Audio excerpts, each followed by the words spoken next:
Hello, my name's Vicky Stonebridge and I'm making fairy houses, and this is me just getting the clay into a nice ball ready to begin. I'm going to make 3 parts of the fairy house on the wheel here, and that's the roof, the house and the chimney, all out of one lump of clay, hopefully, although it might go wrong. These things happen.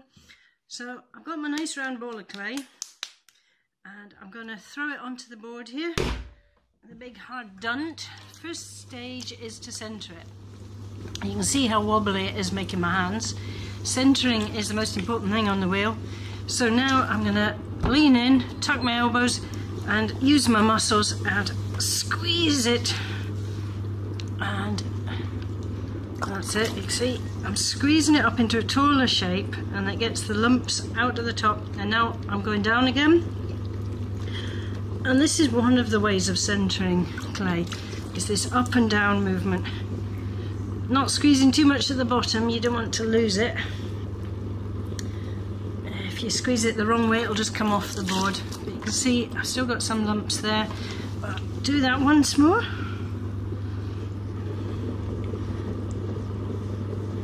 Okay, that'll do me for now. It doesn't have to be perfect at this stage, because first I'm going to just throw the chimney.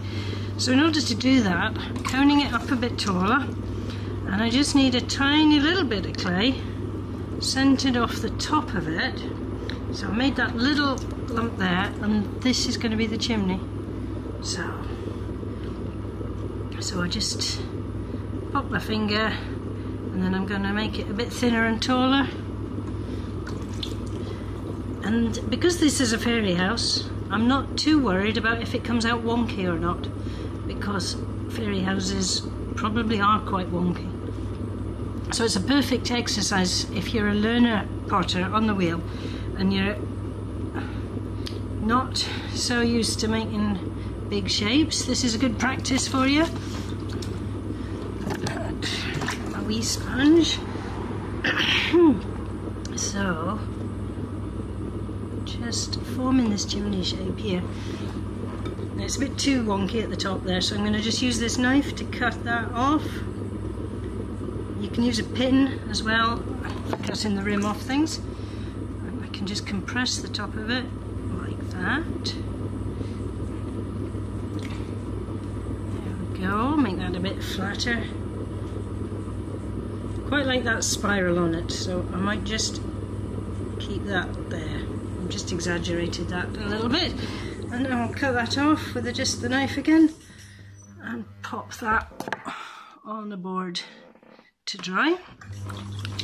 Now I'm going to this time make the roof. So I get a lump of clay about the right size for the roof, and I've just centered that from the top of the main hump.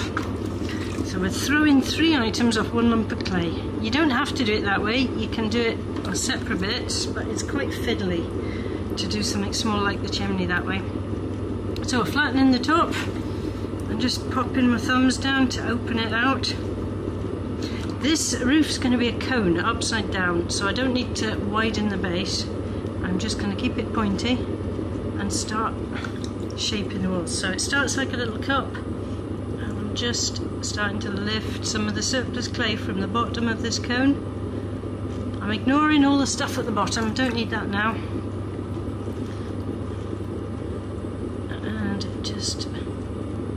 There's a bit of a lump in that, but I won't let that bother me. So I'm just lifting it slowly, a bit at a time. There we go.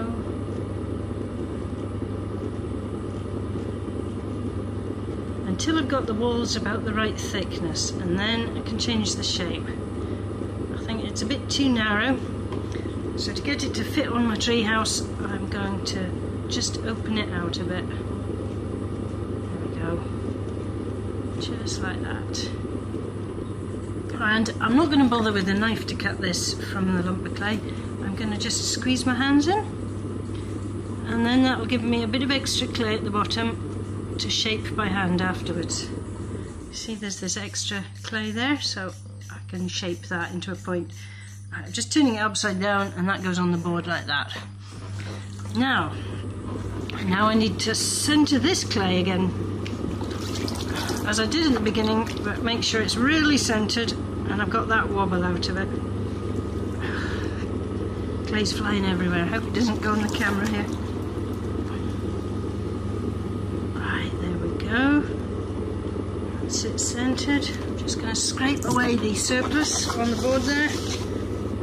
Don't need that. Right. So now we make the house for our fairies. So I've got a nice dome, and I'm pressing the top. Now if you're having trouble finding the middle, one of the ways I do it is you get hands hugging it at the side and just press your thumbs down. But another thing you can do is just run your finger along it, and sooner or later you get this lovely little spiral, any way you like, and that will show you where the middle is, and then you can just lead with your thumbs or your fingers. As you're going into the fresh clay, you'll need to add more water, like I just did there, because that's all dry, and you've got to keep it slippery at all times. So I'm just letting my thumbs go right to the bottom, so it's about that far from the bottom. And now I'm going to open up the base. So I've got my depth, and now I need my width. And you can do it by opening your thumbs up like that, or for a chunky bit of clay like this, I prefer using my fingers. So I'm just opening it out on the inside, and at the same time lifting it up the walls. Now the clay's always trying to go out because of centrifugal force, it's always going out the way, so I'm just going to keep squeezing it in.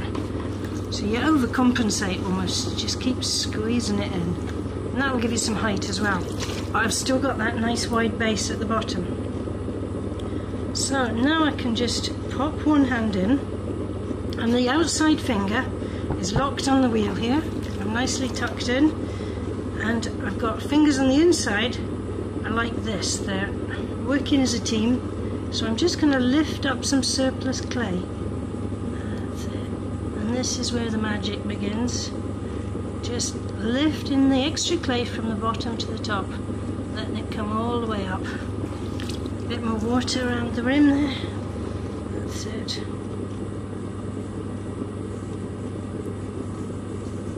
I'm going quite fast with the wheel.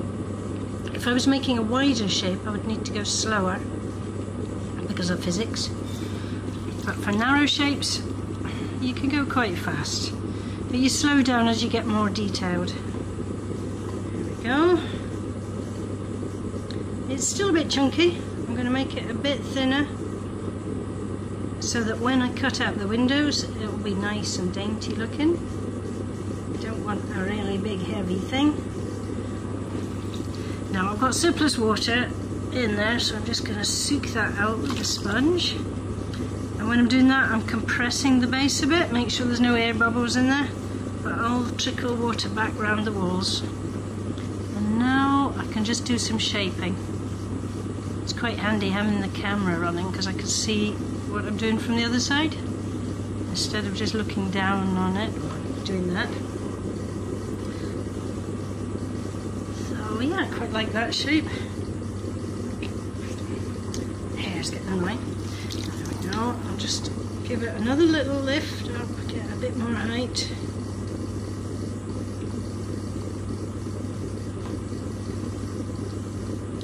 Press that rim, and now I'll use a kidney or a throwing rib, just clean up some of the surplus there, and I'm just removing the extra slip that builds up. Slip is the liquid clay.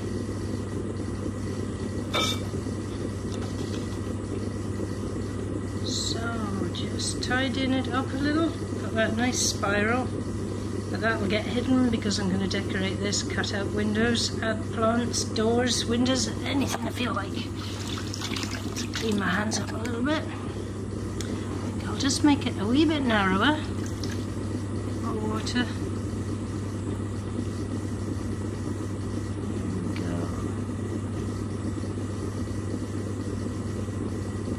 That's it. And now I'm going to use this tool to carve around the foot and make that a bit neater. I'll do some trimming afterwards when it's leather hard, because it's all about the timing with clay, getting it to the right consistency at the right time. So I'll just do a little bit now while it's soft, and then I'll turn it upside down and finish it off tomorrow. Now, a little bit more with the string.